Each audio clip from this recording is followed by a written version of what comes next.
Blessed are those who mourn, for they shall be comforted.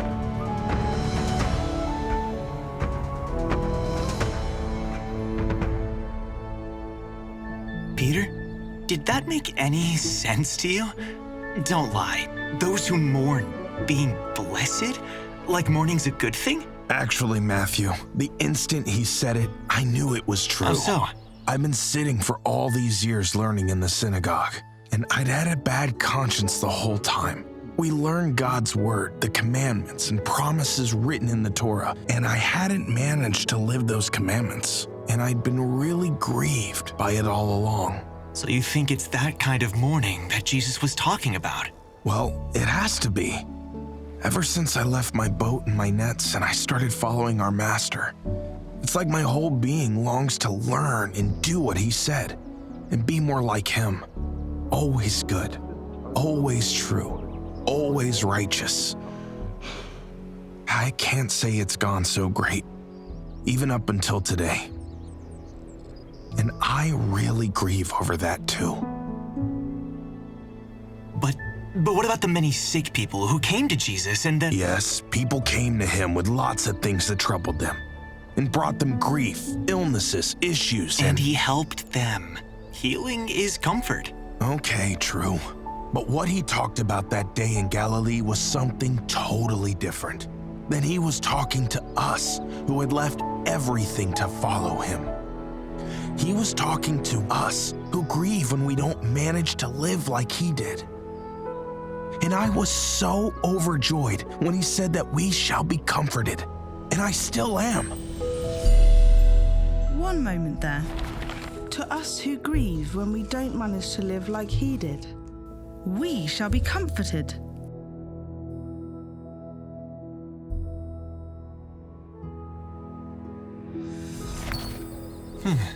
Yeah. You know what's written in Job? Where it says that God lives to safety those who mourn. That's kind of the same as what Jesus said on the mountain. Maybe he had that verse in mind when he said it. Yes, right. And there's so much of the opposite, you know. We've been sitting in the synagogues learning and learning since we were little. Everyone has heard hundreds of times that we are to love our neighbor as ourselves. But how many of us can really say, honest before God, that we do? But for most people, as long as no one sees what they're thinking, then It really doesn't bother them. There isn't any mourning or sorrow. What Jesus must have meant was that it is those who mourn over themselves who will be comforted. Let's listen to that again. It is those who mourn over themselves who will be comforted.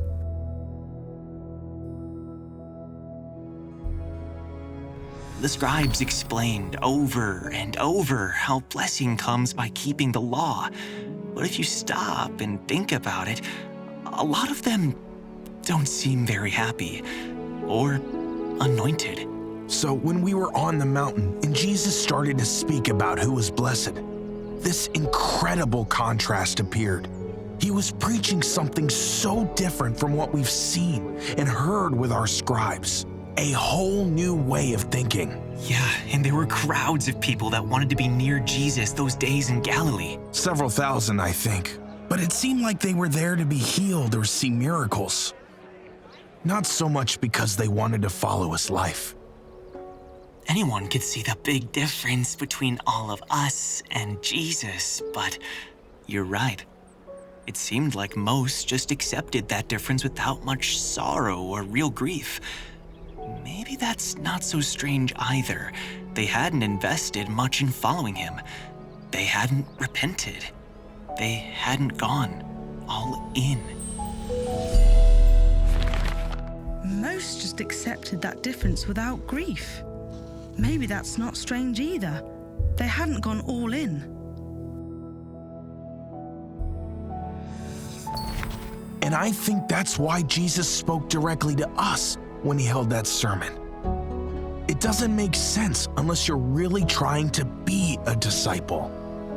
I think that really, absolutely all people should go stand in front of a mirror and ask sincerely, what is it you mourn over? Yes, And everyone who feels the mourning that Jesus was talking about can really be full of joy, because they will be comforted.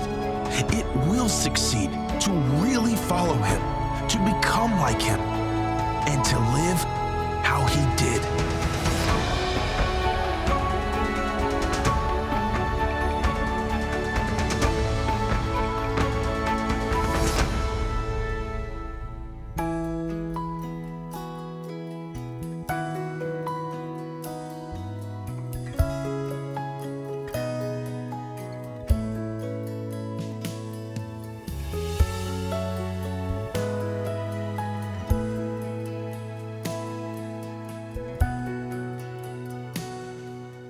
Lord of lords, O my King above, in courts of heaven so holy, yet to dust you descend with love, dwell with the poor and the lowly.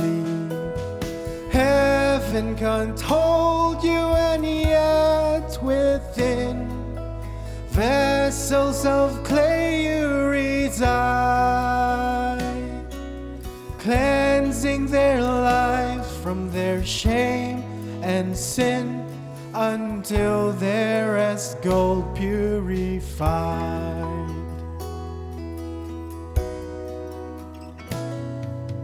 In the contrite you choose to dwell, healing the hearts that are broken.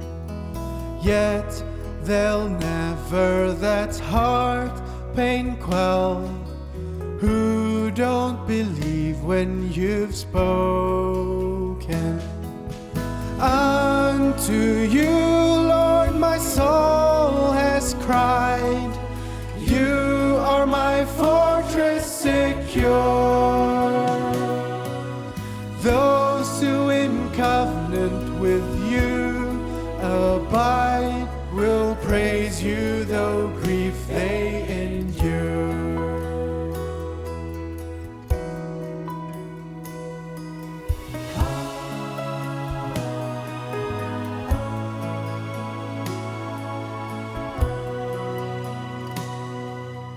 You free captives and lead them out, breaking their chains of oppression.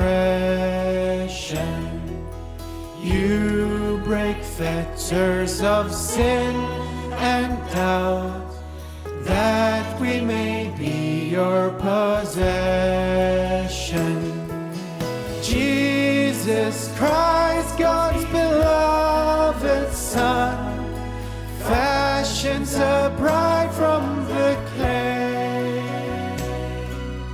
Garments she weaves, works in God she's done, she'll wear soon as shining array.